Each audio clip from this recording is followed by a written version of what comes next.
Do you find yourself in heated arguments that leave you feeling drained? Now, would you like to learn how to argue more effectively while still staying composed that gets you the outcome you want? Yep, that's possible. So stick around to the end of the video to also find out what to do if an argument feels hopeless and the other person has shut down emotionally. Hey, if you are new here, I'm Danny De Silvers, and I'm here to help you break free from unhealthy behaviour and get ahead in life. What's the big deal about getting emotionally reactive during an argument? For one, it can lead to creating negative relationships and even being perceived as just emotionally immature or completely unapproachable. People might start avoiding you like the plague, thinking that you are always on edge and ready to blow up. Plus, being unable to contain maturity can be a real barrier to productive arguments and maintaining positive, healthy relationships. Trust me, no one wants to be that person who ruins a get-together dinner with an argument. Well, most of us anyway. So what should you do in case you do get into an argument? First of all, take a deep breath. If you feel yourself getting worked up during an argument, taking a deep breath can help you calm down and collect your thoughts. Inhale and take the longest exhale you can. This will help to regulate your nervous system, get you back on track, makes you feel very present in the moment, a total brain hack. You get your logical brain back online, not the emotionally driven one. Please take a moment to like and subscribe so that you can stay up to date. See it from their perspective. Kind of like finding a unicorn, except this one's not mythical. Even if you think the other person is entirely wrong, their views are bound to overlap yours at some point. That's okay, that's part of the human experience, and it's okay to be different from someone else. So focus on that difference, but find something calm in between. You can simply just summarize with the other person what they are saying. Now, when you summarize what's going on, you let them feel good. They also feel understood, and it's going to shock them, and they're going to be like, what? You will find that when people disagree, the argument tends to excel. It gets more heated to the point that their perspective isn't considered, and then that becomes a battle of two people not really resolving anything. So if you say, okay, so what you mean is you want me to wash the cat because I'm the one that left the paint about in the craft room. Or, so if I look at this from a different perspective, what you mean is you feel unhappy when I go to bed at night without texting you first. But say this with intent, not in a digging, sarcastic way. Be genuine. Stick to the facts of that disagreement. Another solution is to focus on the facts, not your emotions. Stick to the point and avoid personal attacks or getting sidetracked by unrelated issues. Now, you can say, I'm sad that you don't unload the dishwasher. You can jump to conclusions that the other person is purposefully refusing this chore, but you'll actually find that if you actually spoke to this person, they may say, yeah, sorry, just slips my mind sometimes. And then when I go to unload the dishwasher, you've already done it. So remember this, you can never assume someone's emotional state or their actions. You are not in their head, you will never be in their head, so just go by the facts. Instead of you previously saying, Tony never unloads the dishwasher, he must be weaponizing incompetence, he does this on purpose, and he also doesn't put stuff in the laundry basket or puts gas in the car. When arguing goes wrong, and it happens, it's one of those things, feelings are hurt, and people bring out the big guns, and then they go off topic and bring up other times that this person didn't do something. Remember, never use the words you always or you never in an argument. It just won't ever end successfully. Use I statements. Instead of accusing someone of doing something wrong, try to explain how their actions make you feel. For instance, if your colleague constantly interrupts you during meetings, instead of saying, you never let me finish my sentences, you can say, I feel disrespected when I'm interrupted while speaking. If you assume that the other person interrupts you because they don't value your words and overall they don't listen, it actually tells the other person that they purposely try to ignore you and they will fight against that.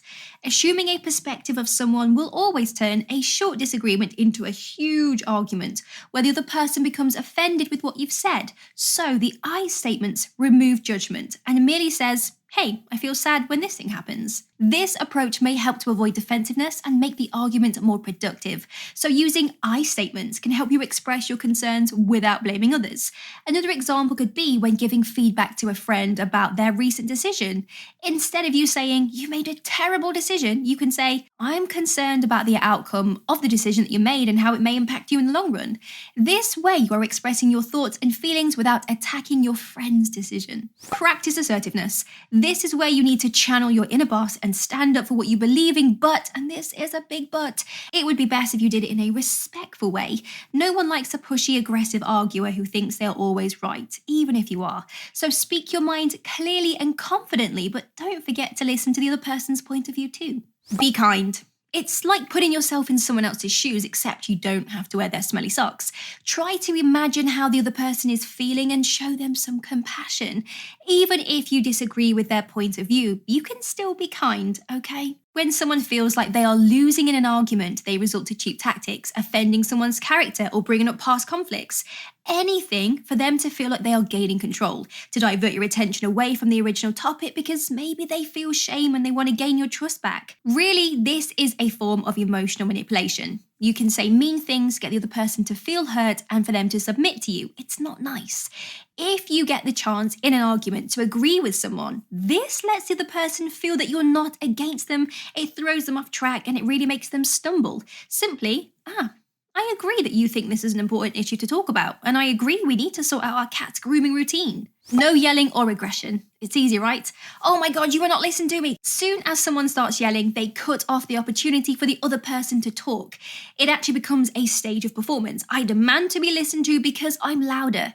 Instead, remain calm. If the other person is getting angry and shouting, it just means that their emotions have ran away with them. They probably don't know the ideal tactics of arguing to resolve and instead use arguing to be right. So you can take a break. You say to them, I see that you're hurting, and I know that what I've said really is making you angry right now, and I'm so sorry, but I'm still on your side. I care for you deeply. Let's return to this another time when we've both taken some breathing space. Does that work for you?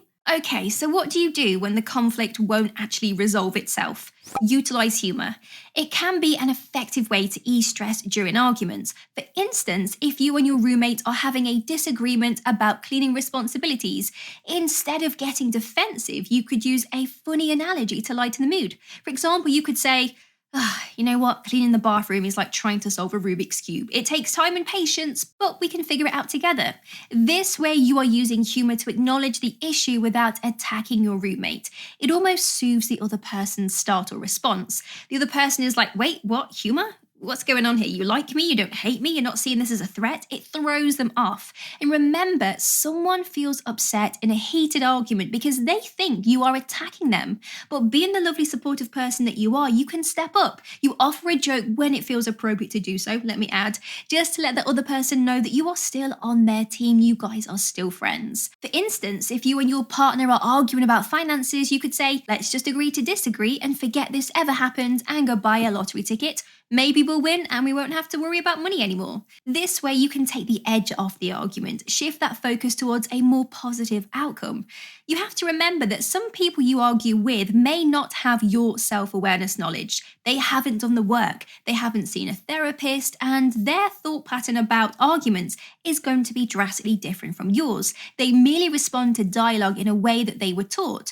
Could be from their parents, or maybe they just figured out what worked and then that stuck. And yes, it's sad to see and experience, but remember, if you have more knowledge and someone else has knowledge gaps, you can't teach them new things when all they know in arguments is to be defensive, and then they will respond with personal attacks. You have to say, let's return to this later when they have a calmer attitude, and that's the only way they're going to learn. Don't expect immediate change. Habits are formed when we do a repeated behaviour every day until the habit has been mastered. Can take 30 days, can take 90 days, so don't expect immediate results from the argument. Say you've asked Tony to unload the dishwasher. If you load it and then he forgets, expect that. Don't be rude, just offer a gentle hand. Hey Tony, I'm unloading the dishwasher, could you give me a hand?